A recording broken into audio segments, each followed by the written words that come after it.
fait la vidéo avec moi, Fortuno? Non? Je viens de regarder, ça fait environ 9 mois que j'ai publié la dernière vidéo sur mon compte YouTube.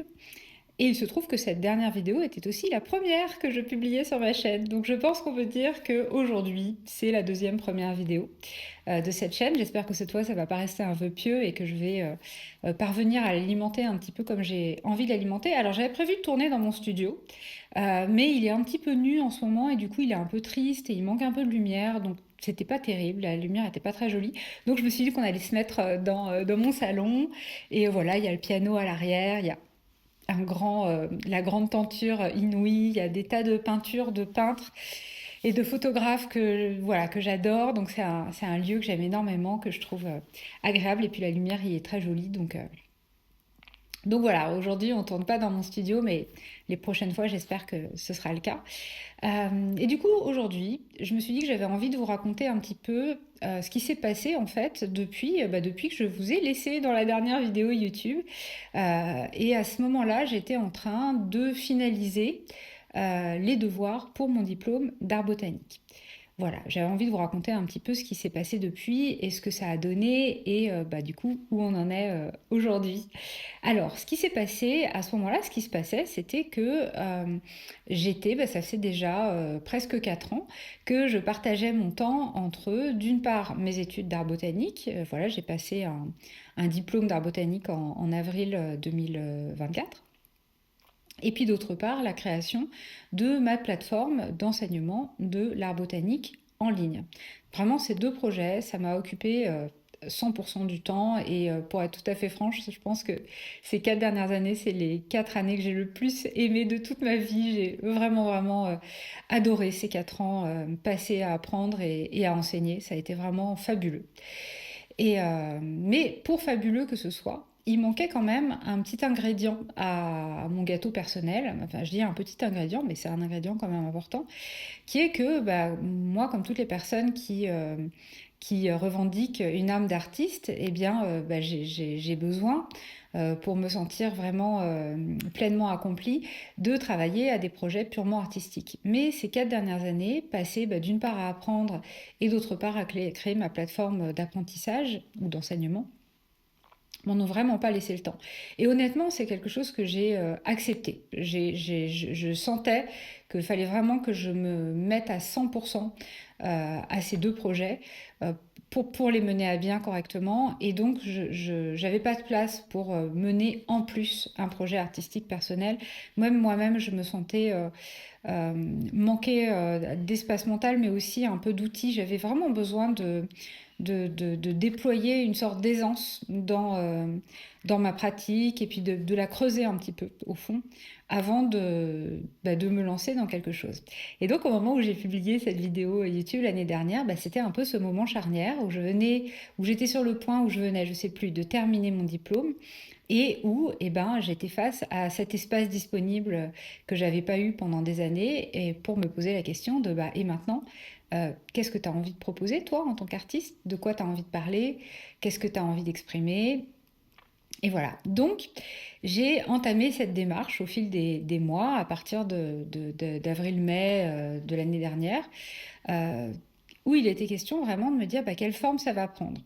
Et au début, mon idée, c'était vraiment de me dire, j'ai envie de proposer des collections qui pourraient revenir tous les 3 mois, tous les 2 mois, ou même peut-être tous les 6 mois, je ne sais pas, mais de proposer comme ça un système de collection.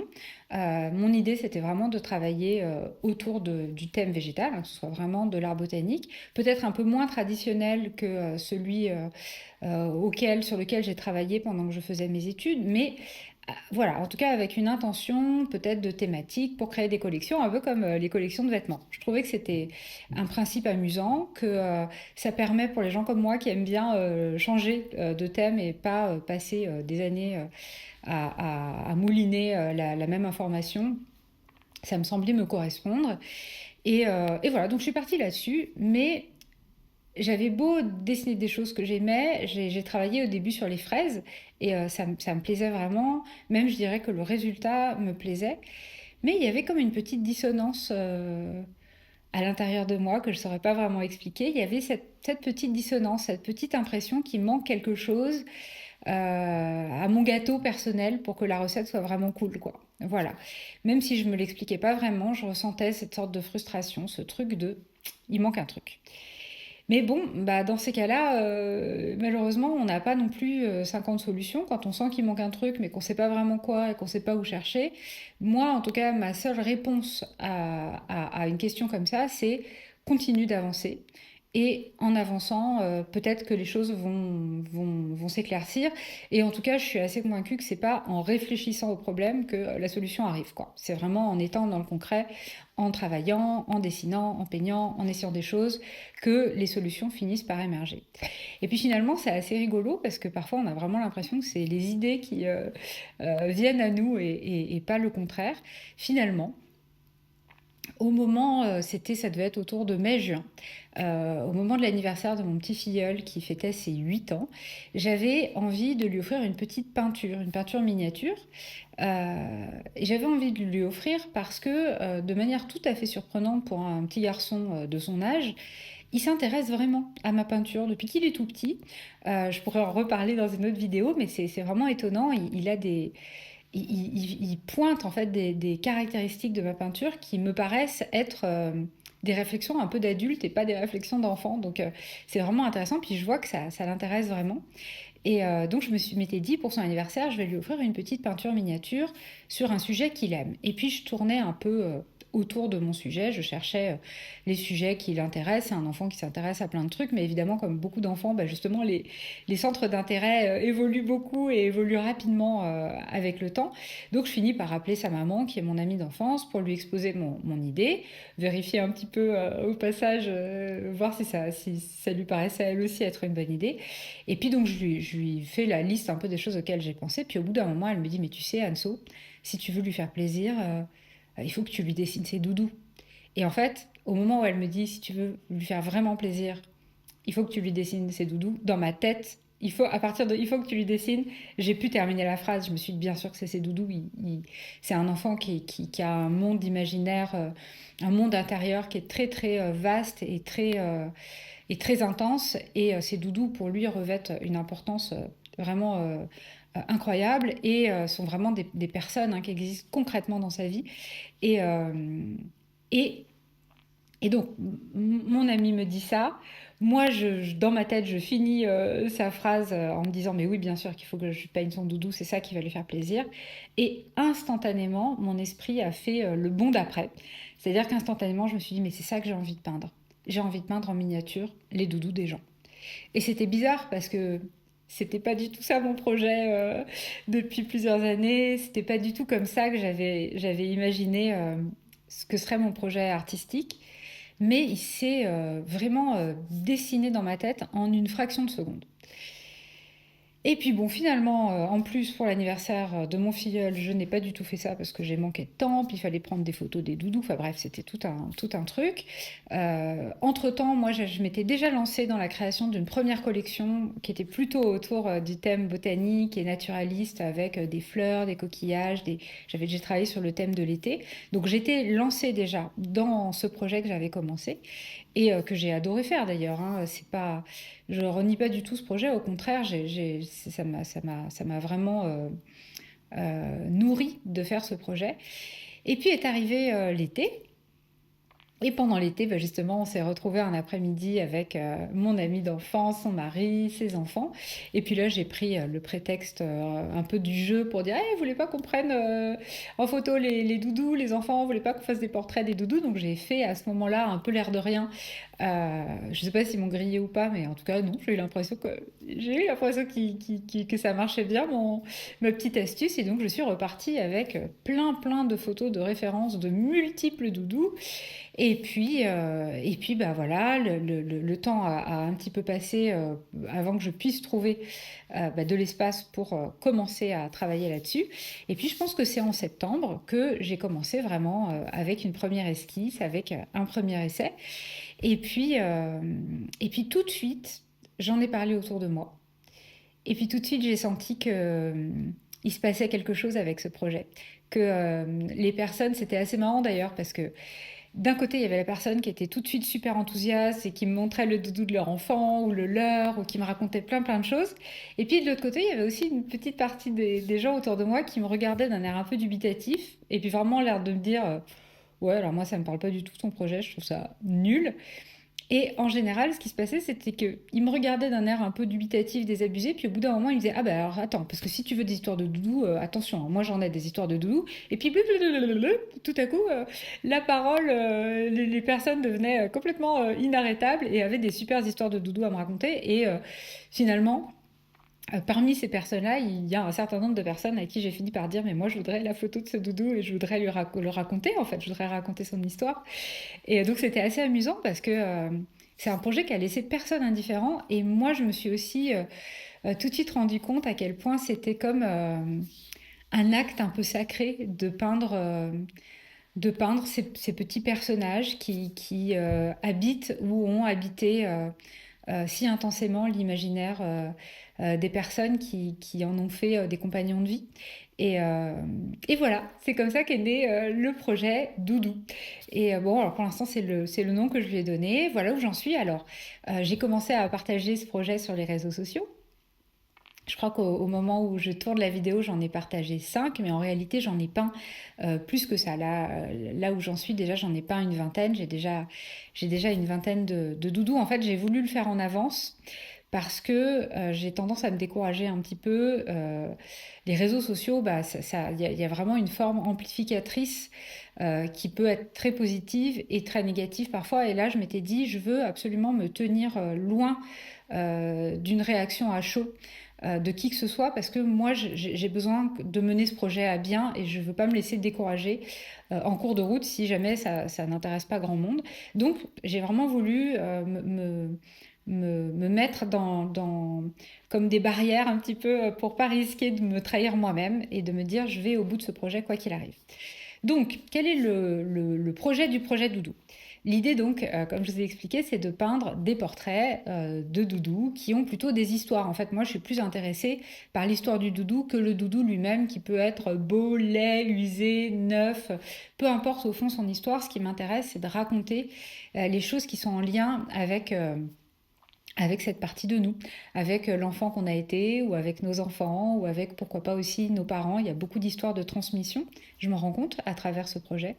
Donc moi, ce que je souhaite pour l'instant, c'est en peindre au minimum une cinquantaine. Et chaque doudou que je peins va rejoindre la collection. La collection, pour l'instant, elle n'est pas à vendre. L'idée, c'est de... j'ai pas pour l'instant prévu de vendre ces peintures. Ça va peut-être venir, mais pour l'instant, je voudrais, à un moment donné, pouvoir étaler devant moi toute la collection de ces petits doudous avec leurs histoires. Parce que je me dis, j'ai envie que ça devienne comme une sorte d'œuvre en tant que telle, c'est-à-dire comme un objet qu'on puisse peut-être montrer, peut-être que dans quelques mois ça aura créé suffisamment d'intérêt pour que peut-être on ait envie de le faire exister pour de vrai en dehors des réseaux sociaux, quoi, c'est-à-dire dans une salle d'exposition, pourquoi pas, j'en sais rien, quelque part, en faire quelque chose, peut-être ça pourrait prendre la forme d'un livre, je sais pas. En fait, je me dis que tout est ouvert, mais pour que ce soit ouvert, il faut qu'il y en ait un certain nombre qui soient créés. Ça, pour moi, c'est vraiment important. Et parallèlement à ça, parce que depuis que j'ai commencé à partager ce projet sur les réseaux sociaux, il y a une question qui revient tous les jours, plusieurs fois, c'est et moi, j'aimerais bien que tu peignes mon doudou, le doudou de mes enfants, ou les doudous de mes enfants, ou il y a une personne qui m'a dit, oh, moi, j'aimerais trop qu'on a tous nos doudous dans la famille, les doudous des enfants et des parents, j'aimerais bien que tu fasses comme un portrait de famille, mais au lieu que ce soit chacun, ce soit les doudous. Bref, vous avez toutes des super idées. Et je demande pas mieux, moi, que de peindre vos doudous aussi. Donc, je vais bientôt ouvrir des créneaux. Mais ça, ce sera comme en dehors du projet de la collection. Ce sera vos doudous à vous, ce sera pour vous, ce sera encore tout à fait autre chose. Donc, il y a ces deux aspects-là. Et d'ailleurs, j'en profite pour vous dire que si vous avez des histoires de doudous, je cherche des histoires de doudous pour ajouter à la collection. Donc, si vous avez des histoires avec vos doudous, les doudous des enfants, des histoires de doudous que vous avez entendues, si vous avez des amis célèbres qui ont un doudou, qui seraient contents que je paye leur doudou pour parler du projet, dites-moi, j'essaierai de les contacter. Si vous avez aussi en tête tête, des personnalités, des célébrités qui ont marqué un moment d'actualité avec une peluche, ça m'intéresse. Si vous avez aussi des histoires peut-être plus difficiles, des histoires d'enfance. J'ai pas envie que ce soit juste un projet mignon. Donc, si vous avez des histoires plus profondes à raconter, qui passent par le prisme de ce petit objet qui a une âme, un petit peu en quelque sorte, vraiment, n'hésitez pas, envoyez-moi des messages, contactez-moi, c'est hyper facile de me contacter. Vous pouvez me contacter sur les réseaux sociaux, par mail, enfin vraiment, il y a des contacts partout, donc n'hésitez surtout pas. J'ai aussi mis un formulaire sur mon site qui permet de mettre un petit message et d'envoyer une photo. Donc voilà, ça d'une part, il y a ça. D'autre part, bientôt je vais donc, comme je disais, ouvrir des créneaux pour les commandes. Et puis voilà, je pense que j'ai fait un petit peu le tour du projet tel que je le vois aujourd'hui. Et vraiment, euh, tout ce que vous pourrez avoir comme idée, tout ce que vous pourrez proposer comme développement de ce projet m'intéresse. Donc si vous avez des idées, s'il y a des choses qui vous traversent l'esprit, dites-moi. J'ai prévu aussi de faire des reproductions. Il y aura, pour chaque doudou, je pense, il y aura un nombre de reproductions limité et signé. Voilà. J'ai encore d'autres projets. Je me dis qu'il y a peut-être, on pourra imaginer au fil du temps plein de trucs. Il pourrait y avoir un calendrier. Enfin voilà, il pourrait y avoir des projets autour de ça. Mais donc, pour l'instant, je suis déjà en train de constituer la collection et de la partager et j'espère de la faire grandir. Voilà pour le projet Doudou. Et alors évidemment, j'ai reçu aussi pas mal de messages me disant, mais alors du coup, l'art botanique, c'est fini l'art botanique, on terminait les cours en ligne, terminé l'art botanique. Donc non, bien sûr que non, pas du tout. Pas du tout. J'espère que je vais me trouver avec des projets d'art botanique au fil de l'eau qui vont me permettre de continuer cette aventure. Ça, c'est très clair. Et puis moi, concrètement, je pense que c'est impossible que je me lasse de dessiner des végétaux. C'est pour moi une source d'inspiration qui est absolument inépuisable. Donc je serai toujours, toujours heureuse de dessiner des végétaux. Et en plus, pour moi qui m'intéresse beaucoup à l'aspect technique de l'aquarelle et à l'aspect technique du dessin, je pense que je trouverai toujours que l'art botanique, c'est une porte d'entrée fabuleuse pour progresser en aquarelle, en dessin, dans tous les domaines. C'est vraiment un... Je sais pas comment vous dire. C'est comme si, je pense qu'après ça, un peu, qui peut le plus peut le moins, quoi. Une fois qu'on sait faire des choses comme ça, on peut vraiment faire beaucoup, beaucoup d'autres choses. Donc de toute façon, l'art botanique, je l'espère, va rester au cœur de mon activité. Il y a déjà des petites choses qui sont dans l'air. Pour l'instant, il n'y a rien qui est concret. Voilà, mais il y a quand même des choses qui se créent autour de ça. Et j'espère vraiment que parmi ces choses-là, il y en a qui vont aboutir. Et ce qui est sûr qui va continuer, ce sont mes cours en ligne. Donc, pour ce qui est des cours en ligne, comme vous avez été plusieurs à me poser la question, je me suis fixé 3 dates clés au cours de l'année 2025. Premier rendez-vous clé, mise à jour de mon cours de dessin. Là, je suis déjà en ce moment en train de travailler là-dessus. Je suis en train d'enregistrer de nouvelles vidéos, donc elles ne sont pas montées, elles ne sont pas en ligne, mais c'est vraiment en train d'être créé. Mon cours de dessin, donc c'est un cours de dessin sur les bases de l'art botanique au crayon, donc c'est vraiment un cours de dessin. Ici, on n'aborde pas la couleur, on aborde essentiellement le dessin, les volumes, les proportions, la lumière, les contrastes, voilà, tout ce genre de choses. Et alors, parmi les personnes qui ont ce cours, il y en a plusieurs qui m'ont demandé d'autres démos, donc je voulais en ajouter d'autres. Ça, c'est une chose qui est en train d'être faite, mais moi, j'avais aussi envie de rajouter 2 grands modules qui sortent un petit peu du cadre du dessin au graphite, qui sont le dessin d'une part au crayon à billes, parce que je trouve ça incroyable de se sentir en mesure de dessiner un peu tout ce qu'on veut pour peu qu'on ait un petit crayon au fond de son sac et une feuille de papier blanche ou un apron au restaurant et qu'à partir de ça on puisse dessiner un petit peu tout ce qu'on veut. Et en plus le crayon Bic est à mon avis une très très bonne manière de s'exercer au croquis. Donc il y aura un module sur le crayon Bic dans la nouvelle version de ce cours de dessin et il y aura aussi un grand module sur la technique du stippling. C'est une technique où on dessine en traçant de tout petits points, un peu comme on le fait parfois sur les tatouages. Et là, on le fait au feutre indélébile avec des feutres de plusieurs diamètres, des pointes de plusieurs diamètres. Et il y a beaucoup à dire sur ce thème-là. C'est une technique que j'emploie pas très fréquemment, mais que j'adore. À chaque fois que je dessine avec la technique du stippling, je me dis oh là là, c'est vraiment trop bien. Et c'est une technique qui, je trouve, qui pardonne beaucoup de choses et qui permet de faire des trucs super jolis même quand c'est pas parfait. Donc voilà, j'adore cette technique, donc je vais l'ajouter. Alors sachez que si vous avez déjà le cours de dessin, vous pourrez en bénéficier à partir du moment où ce sera en ligne. Vous aurez accès à ces suppléments-là. Et puis, bien sûr, pour les personnes qui décideront de s'inscrire à partir de ce moment-là, elles auront accès à l'ensemble des contenus qui est des ressources qui font partie de ce cours. Voilà, donc ça, c'est la première échéance et je me suis fixée mi-mars pour qu'elle soit disponible et vous la proposer. Voilà, vous la proposez. Donc ça, ce sera mi-mars. Ensuite, deuxième étape de l'année concernant l'enseignement en ligne, ça va être autour de fin mai, début juin, j'espère plutôt fin mai. Je vais remettre en ligne les ressources du club d'aquarelle, mais sous une autre forme que le club d'aquarelle. Le club d'aquarelle tel qu'il existait, il ne va pas continuer. Comme je vous l'ai déjà expliqué l'année dernière quand j'ai fermé les portes. Pourquoi est-ce que je décide d'arrêter le club d'aquarelle? C'est tout simple, hein, c'est que ça occupe absolument tout mon temps. Et d'une part, j'ai envie de développer d'autres formats de cours en ligne que ceux qui existent déjà.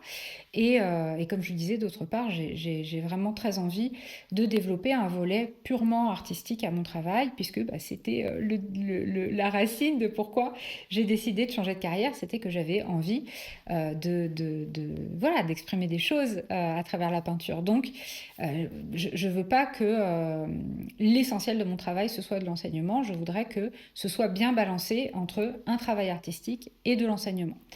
Donc, le club d'aquarelle, sous la forme qu'il avait auparavant, était très chronophage pour moi. Et en plus, maintenant, je pense qu'en 4 ans, j'ai créé vraiment beaucoup de ressources et que ça forme un ensemble vraiment cohérent pour pouvoir se mettre le pied à l'étrier et progresser à l'aquarelle. Je pense que c'est pas juste des ressources pour les débutants, c'est des ressources pour les débutants et le temps de progresser jusqu'à devenir autonome. Donc pour moi, il y a plein d'options en fait de remise à disposition de ce matériau. J'identifie vraiment plusieurs possibilités. Est-ce que je fais un grand cours d'aquarelle? Est-ce que je propose plusieurs modules, un module fleurs, un module feuillage, un module fruits, pour que ce soit peut-être plus digeste et plus souple, que chacun puisse un peu piocher dans ce qui l'intéresse. Voilà, je me pose plein de questions pour l'instant, j'ai pas la réponse. Et ça va être un assez gros travail de remise en page, entre guillemets, même si c'est sur Internet. Si vous avez des remarques à ce sujet, des questions, des suggestions, vous avez envie d'échanger avec moi là-dessus, je serais vraiment très très très intéressée parce que je me pose beaucoup de questions et pour l'instant j'ai pas de réponse. Donc voilà, mais en tout cas j'aurai des réponses d'ici la mi-mai, dernier délai, et je vous remettrai tout ça en circulation. Il y aura une offre à ce moment-là particulière parce que évidemment ça va être une remise en circulation un peu particulière. Donc voilà, il va y avoir des trucs et ce sera compté mi-mai, début juin. Et il y a un troisième rendez-vous que j'ai noté dans mon agenda 2025 concernant l'enseignement, c'est la mise en ligne d'un cours purement technique à l'aquarelle. J'ai vraiment envie de faire un cours technique qui ne soit pas uniquement orienté autour de les bases de l'aquarelle. J'ai vraiment envie de créer un cours où vous puissiez, en fonction de votre niveau, piocher dans différents niveaux de connaissances. Parce que ce que j'ai remarqué, c'est que finalement, une fois qu'on a un petit peu compris les 4-5 premières techniques d'aquarelle, Une fois qu'on les a prises bien en main, en général, on a d'autres questions qui surgissent et qui ne peuvent surgir que à partir du moment où on a en main ces techniques-là, parce que on a un niveau de connaissance qui nous amène à nous poser de nouvelles questions auxquelles on n'avait pas vraiment accès quand on débutait, etc., etc. Et j'ai identifié quand même un bon nombre de ces questions-là. Peut-être que ce sont les vôtres. Et d'ailleurs, si vous en avez vous aussi des questions un petit peu de, bah voilà, ça j'ai compris cette partie, mais j'ai encore du mal avec ça. euh, Venez me dire où vous en êtes. Je pense que ça m'aidera à construire ce cours. Et donc voilà, j'ai envie de construire un cours qui puisse vous accompagner depuis vos tout débuts à l'aquarelle, et puis ensuite, tout au long de votre pratique, au fil des ans, que vous puissiez revenir, repiocher dedans, vous réimprégner, avoir des exercices, avoir aussi peut-être un système de questions-réponses. Bref, j'ai vraiment plein d'idées. J'ai commencé à faire un séquençage de cours et je pense que je vois vraiment ce que je veux faire. Et donc, je me suis fixée de le tourner dans l'été, juillet-août, et de le sortir entre septembre-octobre. C'est toujours une période un peu compliquée, septembre-octobre, parce qu'il y a la rentrée des classes et du coup, il y a beaucoup d'intensité et c'est toujours difficile de savoir le bon moment où lancer les choses à ce moment-là. Mais en tout cas, voilà, à cette période-là, j'ai prévu de lancer ça. Et ce sera déjà pas mal pour la partie enseignement. J'ai des stages qui sont déjà prévus, j'ai des ateliers chez Adeline Cam à Paris. Il y a peut-être d'autres ateliers qui vont se greffer au fil de l'année. Je l'espère parce que c'est toujours un moment super de vous rencontrer et de pouvoir échanger en vrai. Et la fin de l'année, a priori, elle va plutôt être consacrée, si tout se passe bien, à la sortie j'aimerais bien pour la première fois cette année créer un objet pour Noël. Donc ça peut être plein de trucs, la technique, enfin sans réfléchir, je vous dis un calendrier, mais ça pourrait être encore d'autres choses. En tout cas, j'ai envie pour la première fois cette année de me lancer dans une création qui sera disponible pour les fêtes, quoi, pour Noël. Donc voilà, je crois que je vous ai raconté un peu tous les projets pour 2025. Donc vous voyez, c'est assez intense, c'est assez dense, mais c'est très enthousiasmant aussi. Et que vous dire d'autre? Ben non, voilà. Et sinon, en fil conducteur de tout ça, et c'est un peu l'objet de cette vidéo, j'ai aussi mon petit objectif personnel euh, qui est de retrouver la joie et le plaisir de faire des choses sur les réseaux sociaux. Euh, Si vous me suivez depuis longtemps, vous savez que par le passé, j'ai eu un blog qui s'appelait Cachemire et Soie, et pendant des années, ce blog, c'était vraiment le cœur battant de mon activité. C'était sur ce blog que j'essayais plein de trucs, que je créais des choses, qu'il y avait aussi ce lien qui se créait entre nous. C'était vraiment foisonnant, créativité, et je m'autorisais un petit peu toutes les libertés dans cet endroit-là. Et puis ensuite, c'est les réseaux sociaux qui ont pris le relais des blogs. Et pareil, pendant toute une période, ça a été vraiment un temps hyper créatif. Je me souviens que pendant toute une période, Instagram, c'était vraiment mon lieu d'expérimentation et de plaisir et d'échange. C'était vraiment un endroit que j'adorais. Et puis bon, je vais pas vous redire le truc que vous n'arrêtez pas d'entendre en permanence sur les algorithmes, etc. Même si en vérité, c'est des questions, je pense qu'il faut prendre très au sérieux et qui dépassent très très très largement le cadre du créateur de contenu et de celui qui regarde les contenus du créateur de contenu.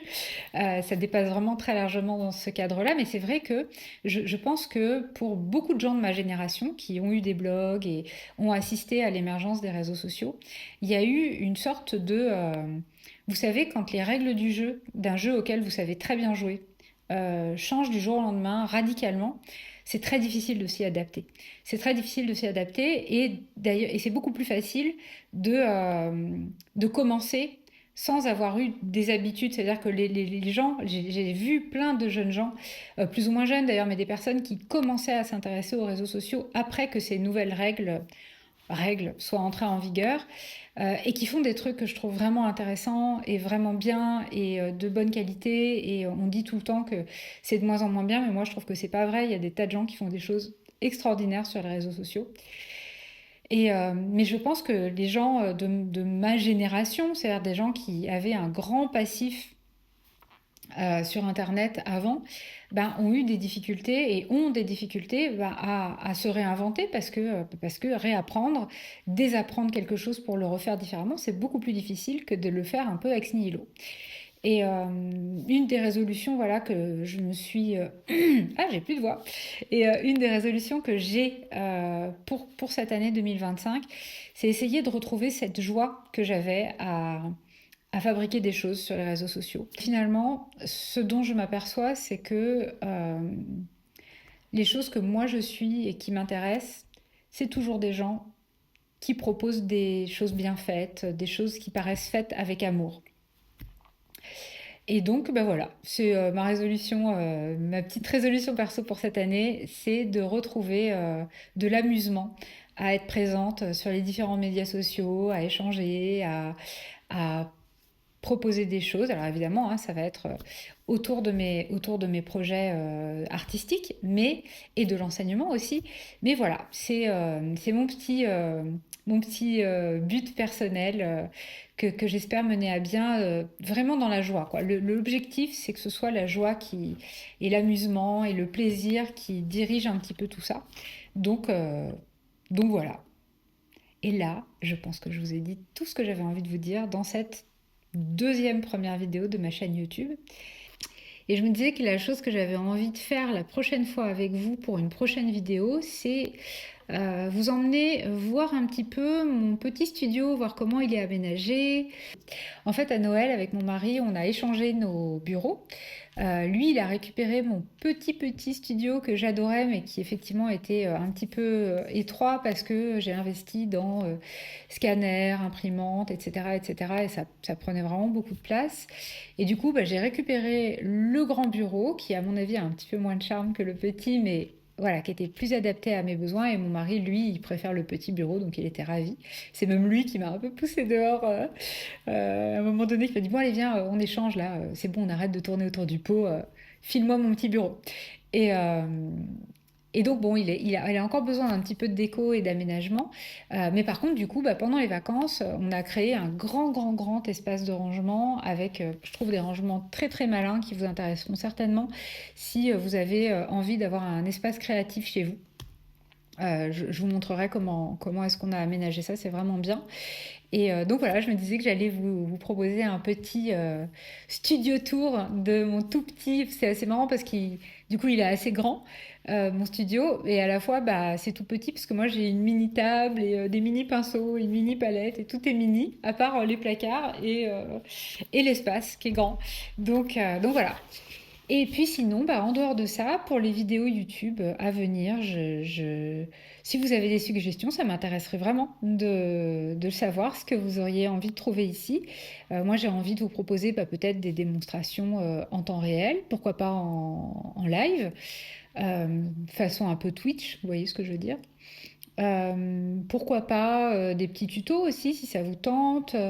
Est-ce que vous avez envie, par exemple, que je vous raconte un peu mon quotidien? Est-ce que vous avez envie que je vous raconte le développement du projet Doudou, comment il avance, quelles sont les questions que je me pose, les difficultés que je rencontre au quotidien pour faire avancer ce projet? Donc, je sais pas. Si vous avez en tout cas des idées et des envies, moi, il y a plein de choses qui me viennent à l'esprit et je pense que je vais tester des choses. Puis, on verra ce qui résonne pour moi et ce qui résonne pour vous. Et puis, on fera une petite sauce à partir de ça. Et puis, euh, et puis voilà. Je pense que là, il est temps de s'arrêter, hein. J'ai beaucoup parlé, hein. Ouais, j'ai beaucoup parlé. Merci de m'avoir écouté. À bientôt.